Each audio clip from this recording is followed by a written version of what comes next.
Parehong bigo sa halalan ng dating mag-asawang Marjorie Barreto at Dennis Padilla sa kanilang pagtakbo bilang konsehal sa magkahiwalay na distrito sa Caloocan City nitong halalan 2025. Si Barreto, dating konsehal ng 2nd District, ay kandidato sa pagkakonsehal sa 1st District sa ilalim ni Mayor Along Malapitan. Hinapos ang aktres sa nakuha nitong 82,517 boto na naglagay sa kanya sa ikapitong pwesto, batay sa partial at unofficial tally nitong 31 minuto pasado alas 4 ng madaling araw ng ika-13 ng Mayo. Habang si Padilla, Dennis Valdivia sa tunay na pangalan, ay tumakbong konsehal bilang independent candidate sa 2nd District.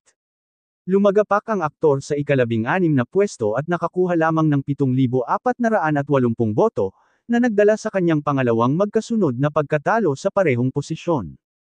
Tila pahiwatig na hindi lang sa pag-ibig na bigo ang dalawa, kundi pati sa kanilang laban sa politika.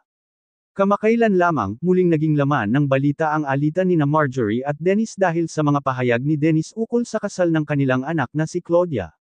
Ayon kay Marjorie, napilitan siyang magsalita upang ipagtanggol ang kanyang mga anak laban sa mga paratang ni Dennis.